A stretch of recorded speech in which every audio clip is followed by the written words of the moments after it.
L'art de devenir. Épisode 1. Quand vous avez peur de l'avenir, la leçon de Simone de Beauvoir.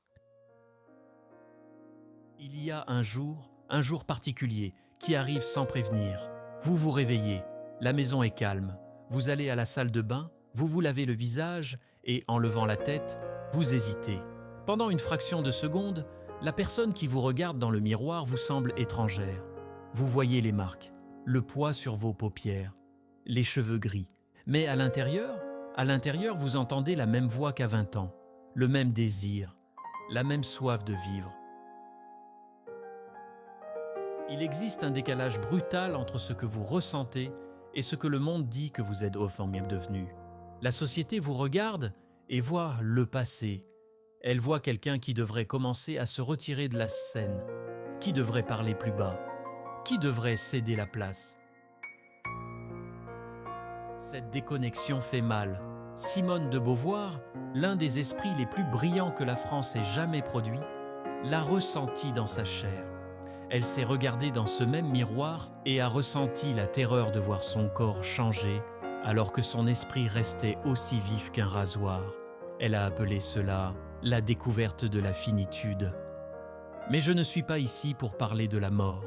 Je suis ici pour parler de la vie. Non, parce que si vous écoutez cette voix, votre histoire n'est pas encore terminée. Le miroir vous ment. Pourquoi vieillir fait-il si peur ? Ce n'est pas seulement le corps. On peut gérer la douleur, on peut soigner la fatigue. La vraie peur, c'est celle de l'insignifiance. Beauvoir a écrit dans son chef-d'œuvre « Il apprend la vieillesse » que le problème n'est pas biologique, il est culturel. Le problème est que nous passons toute notre vie à être des sujets, des protagonistes. Nous agissions, nous décidions, nous construisions. Et soudain, sous le regard impitoyable de la société moderne, nous devenons des objets. Vous devenez une catégorie statistique, retraité, personne âgée, senior. Vous le ressentez lors des dîners de famille, lorsque les conversations tournent autour de vous, mais pas avec vous.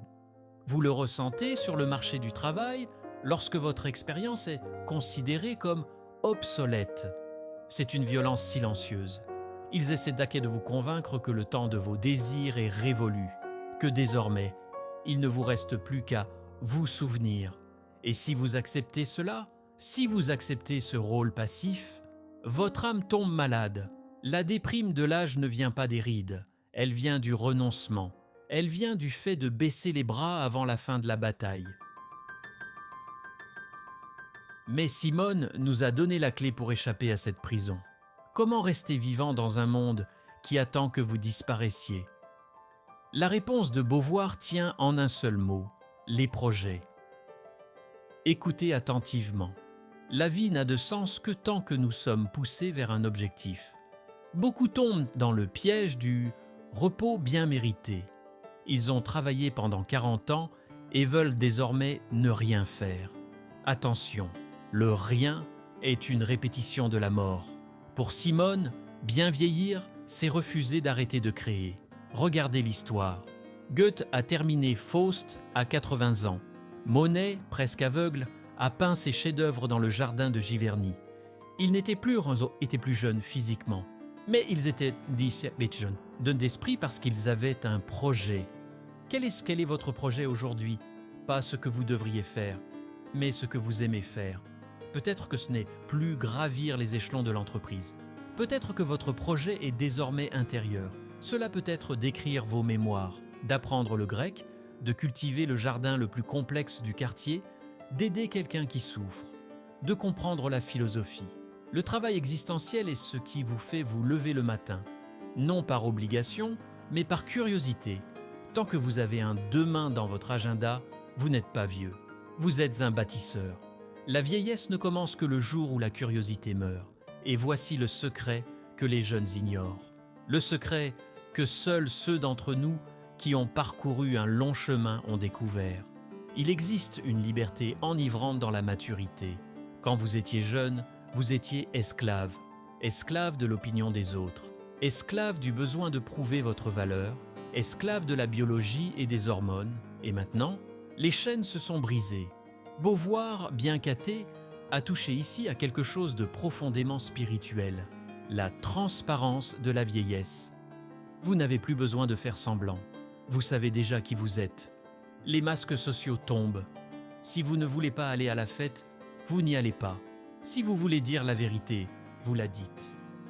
Cette solitude que vous redoutiez, elle se transforme en solitude. Le silence cesse d'être vide et se remplit de votre propre présence. Vous devenez votre meilleur ami, la précipitation disparaît.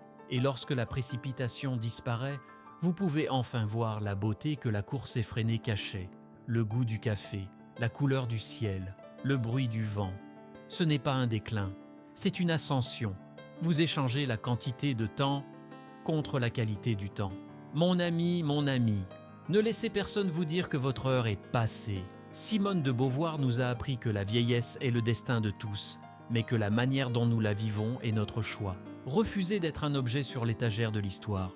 Soyez un sujet, soyez l'auteur du dernier chapitre, et faites en sorte que ce chapitre soit le plus authentique de tous. Regardez vers l'avenir. Il y a des choses à apprendre que vous n'imaginez même pas. Il y a des livres à lire. Il y a des conversations à avoir. Le corps change, la peau change. Mais l'esprit est feu, et le feu ne vieillit pas.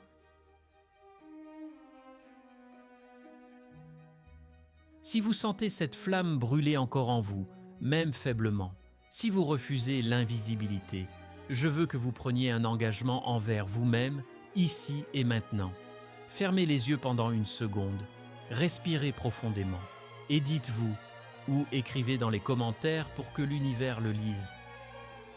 Je suis encore en devenir. Parce que tant que vous êtes en train de devenir, vous êtes vivant. Allez vous occuper de votre projet. Si les mots d'aujourd'hui ont trouvé un écho en vous, si vous avez senti, même pour un bref instant, que votre histoire mérite un dernier chapitre grandiose et authentique, je vous invite à faire partie de cet espace. Envisagez de vous abonner à notre chaîne, non seulement pour suivre une page de plus, mais aussi comme un engagement envers vous-même. Un engagement à nourrir cette partie de votre âme qui refuse de s'éteindre. Ici, notre conversation se poursuit. Ici, nous ne cessons jamais de devenir qui nous sommes. Prenez soin de votre flamme. À bientôt.